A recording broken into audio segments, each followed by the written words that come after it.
It's not about motivation. Winners need discipline. Wake up and win today. Discipline comes from within.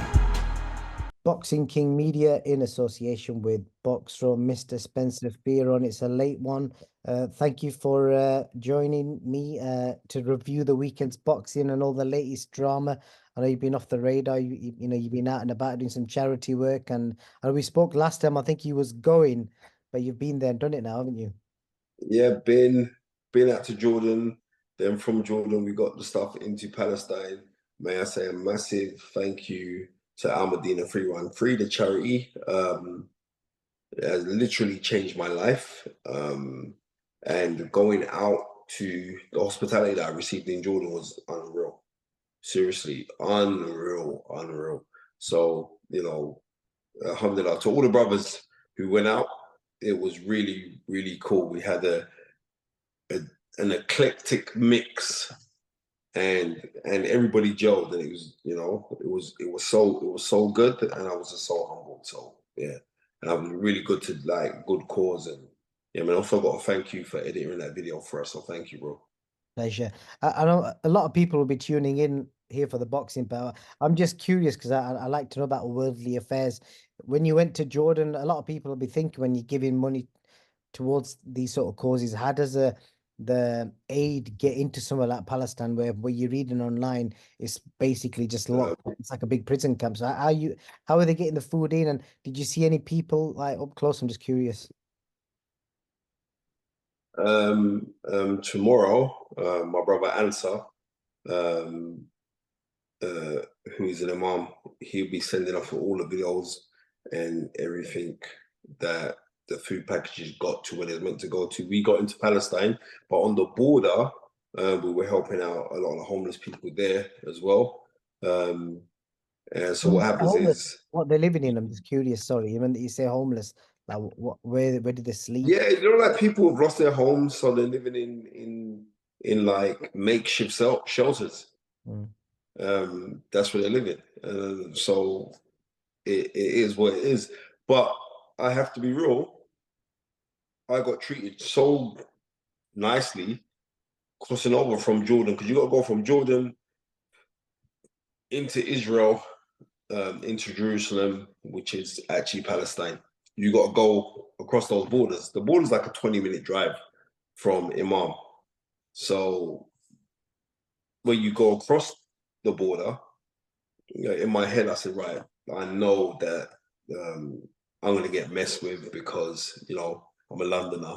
You're thinking, oh, because I'm black. Or on the contrary, I got treated really nicely at the customs there, really, really nicely. And they let me through. But my other Pakistani brothers with their big beds, they weren't treated as nicely as I was. You know what I mean? But you know what? That British passport, that red book is very powerful.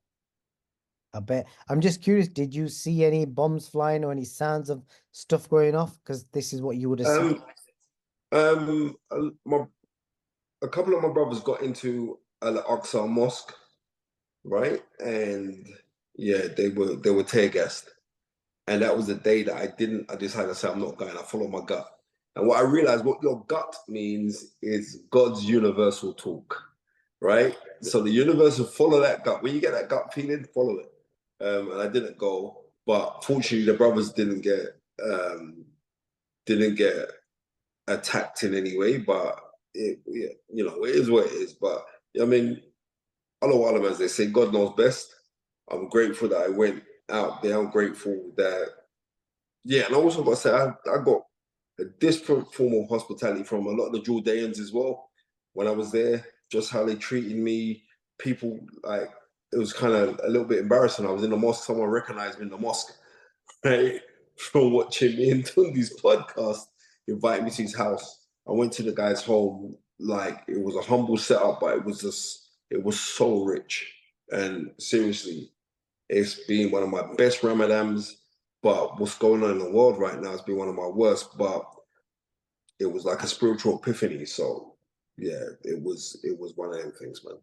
Well, credit to you for, putting yourself on the line and obviously going out and making sure that aid gets there.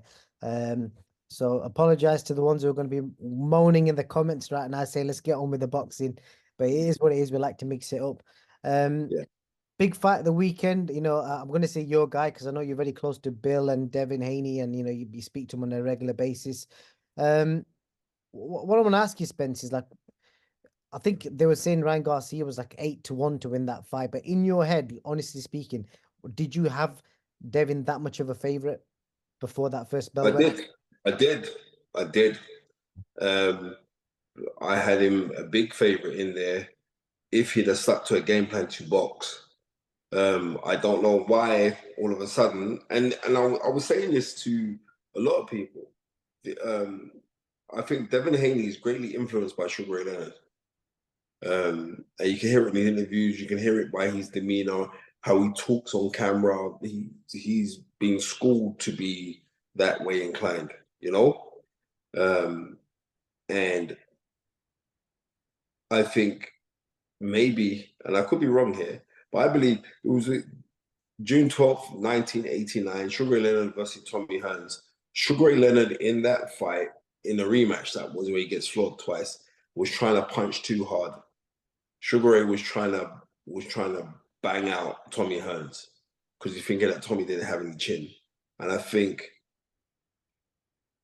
if Devin Haney didn't try to have this aggressive style, but tried to use his skills and his boxing, then he could have won that fight.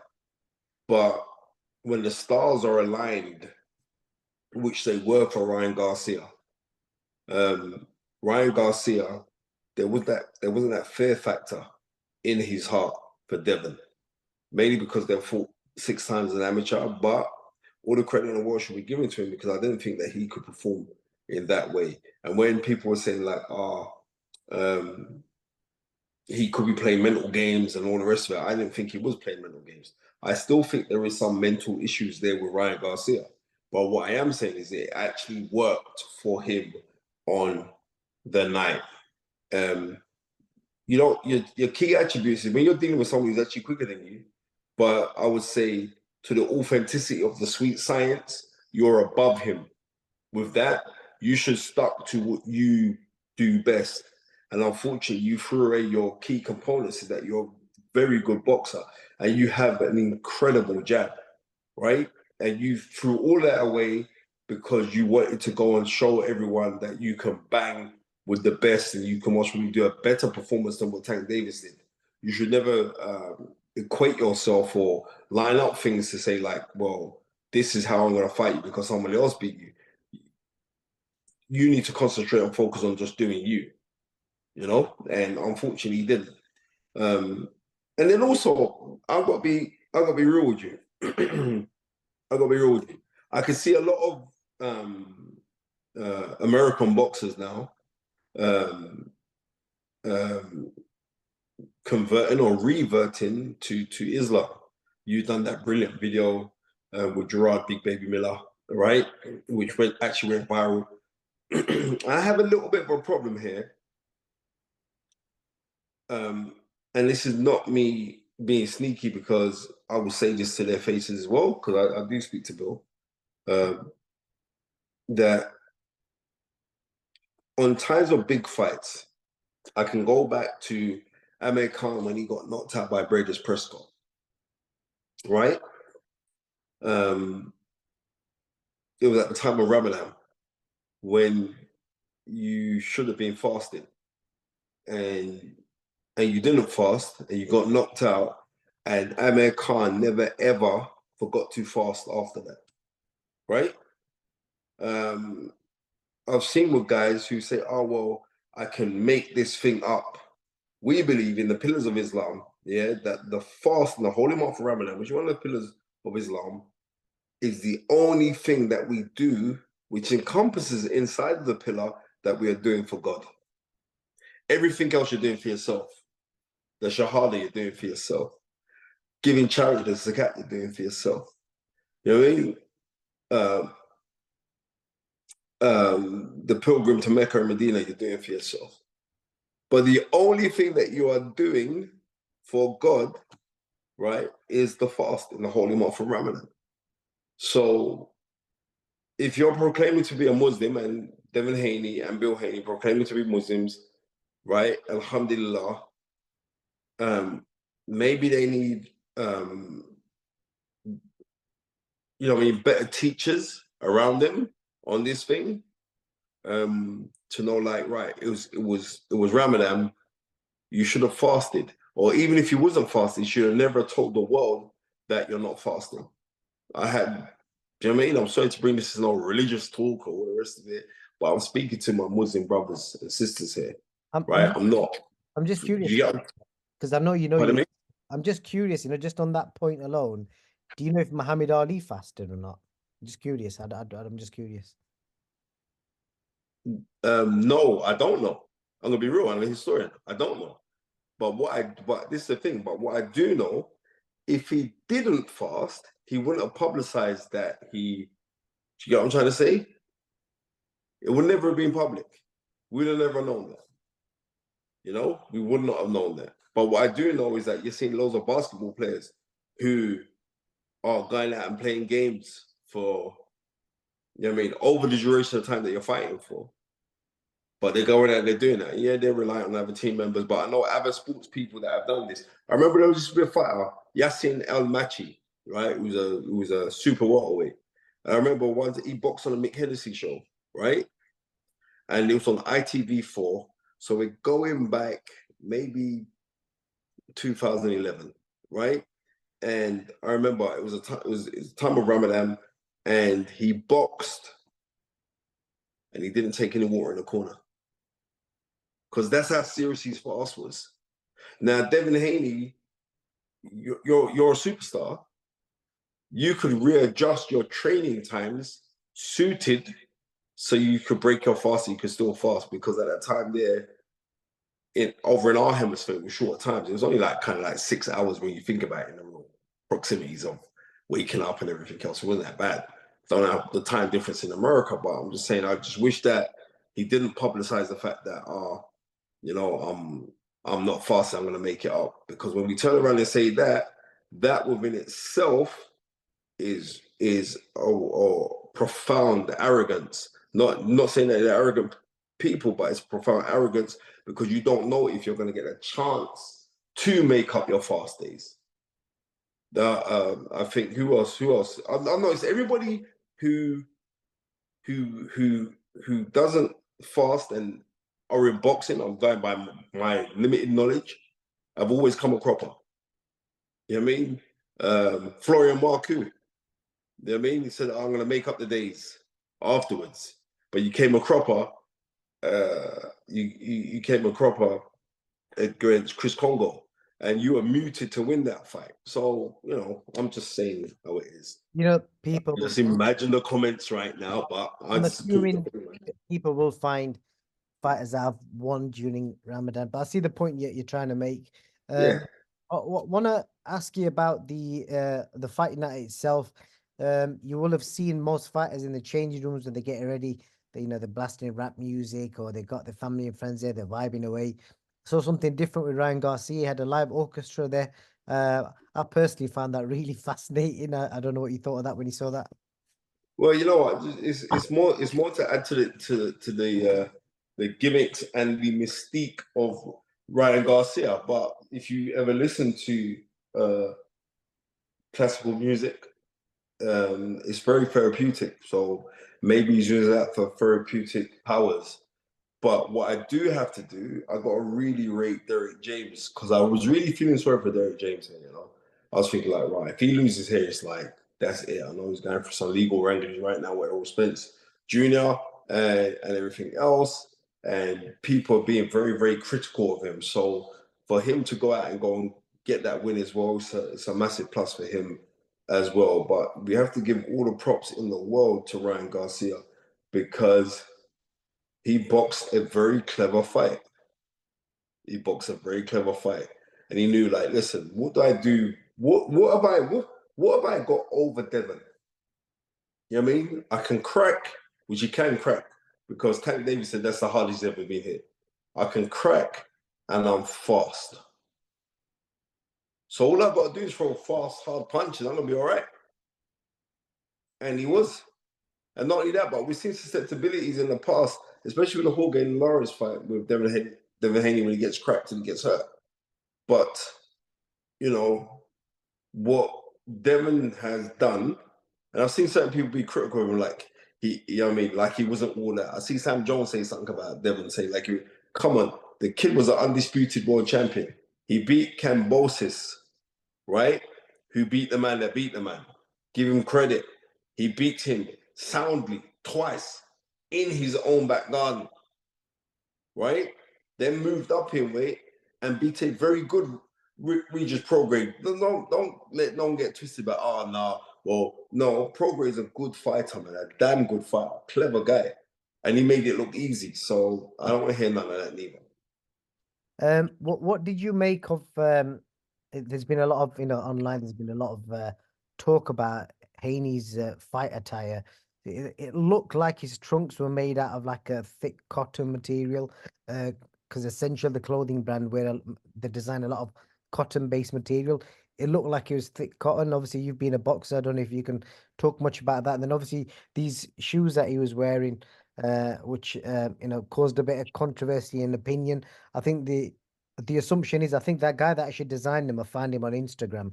It's called Dominic something, but he basically apparently has designed these on the Nike Hyper wrestling boot, and he's obviously sewed in this wool stuff on around them.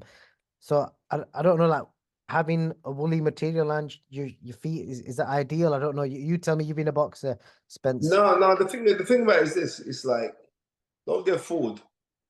That is just the coating or the cover of the boot. Yeah, I mean, underneath it's a proper boxing boot. The guy that made the stuff, he actually came on our show on The Fight Is Right with me and Tunde. Oh wow. Like he's that Dominic? guy. Pardon me? You called Dominic? Yeah. Yeah. So he came on our show. And like, yeah, he's kind of he makes a couple of things for basketball players as well. I can't listen, Devon's trying to be a trendsetter. You know what I mean? If he'd have won, nobody would be calling out his boots. But because things didn't go his way, we're looking and we're laughing at it. End of the day, he still got the desired effect because we're still talking about it. We definitely are. What is next? Because there's talk of people saying Devin looked like he struggled making weight again. These are just opinions. If he goes up to 147, can he seem being a threat at 147? Obviously, the punch power is something people have highlighted before, and Ryan Garcia's already said he's going to 147. What do you think is the ideal move for both guys next? The ideal move for Ryan Garcia is to fight Teofimo Lopez. Good fight. Right? Massive fight. That is the fight that's there for you know what I mean? And I would say realistically, the fight which would be a good fight, won't be a massive barn burning fight, would be for Devin to fight Shakur Stevenson. They're the two fights that would make sense to me, right? That really would make sense to me. I can't see Devin being a drastic force at 147. But yeah, again, he's still only 25. And I beg to differ if he's got his man strength yet. You know? Because in the amateurs, he was an out puncher. I don't think he's got his man strength yet. But I'm not taking nothing away from Devin Alexander neither. The kid was an undisputed champion, and he was more accomplished than Floyd Mayweather when they were at the same age. So we've got to give that kid a lot of dues. I agree. The last thing, Spence, I want to speak to you about is, you will have seen in the news that they're making a movie on Brendan Ingle and his story with Nazim Hamed. Pierce Brosnan is going to be playing the role of Brendan Ingle. Filming starts tomorrow, I believe. Excited for that? Who's going to play Nassim Hamed? It's a kid called Amir something. He's an Egyptian actor. I'll see if I can find you a picture, but he actually looks like Naz, believe it or not. Okay. Yep. So yeah, but Pierce Brosnan playing Brendan Ingle. You would never ever think I think James Bond. Yeah, you wouldn't. But you think about it, that he's actually an Irishman, so he can get away with it. But what Brendan Ingle did That's the guy. Okay. Yeah. Yeah, little similarities there. Yeah. You know what I mean? I wonder who's going to play Frank Warren. I don't know about that, but I think the story, from what I've been told, is basically focuses on Brendan's move to the UK and how he kind of built what he did, and then obviously highlighting the big story with Nas, basically. Okay. Well, I hope that Harold Graham gets a proper mention in that movie, because Harold Graham is undoubtedly one of Britain's best ever fighters, never to win a world title. I've You heard know, of people say that. I'm so I'm trying my best to try and see if I can get him for an interview, but I think it's not the easiest person to get in touch with. But yeah, it's I'll send you his number. He's not, but I remember years ago I got classic stuff. This is when I was working at Setanta Sports. Me and Karen Baines, who was my editor. I remember getting a really good piece with Harold Graham. I'm gonna go dig that up and repost that now.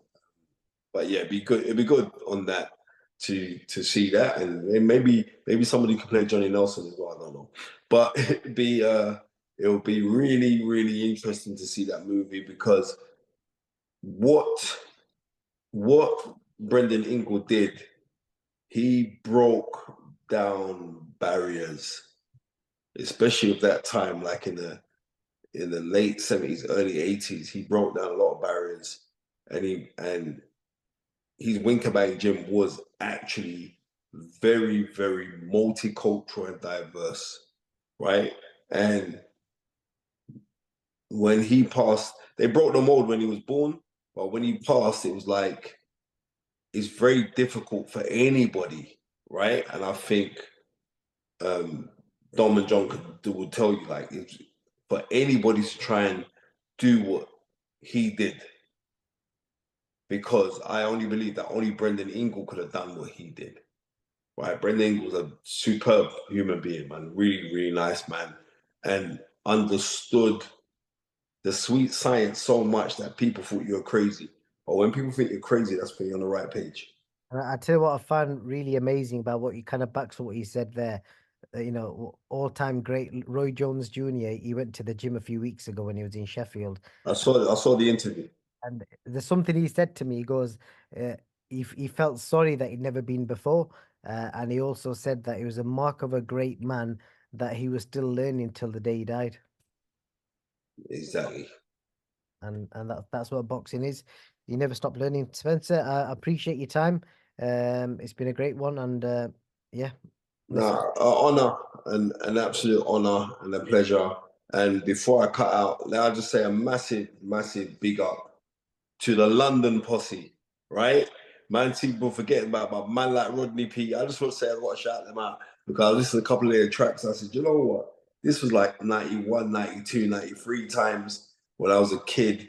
And like the London posse were the ones that bridged the gap for all of this grime now, because they weren't trying to rap to be Americans. They were doing it like in a broken English Jamaican Cockney style. So big up the London posse. That's all it is.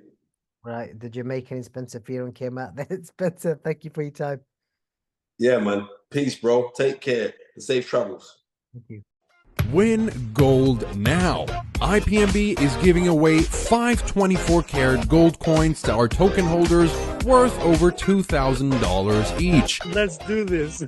Thank you very much for this great news. It's amazing. It's never been easier to own gold, so join the raffle now.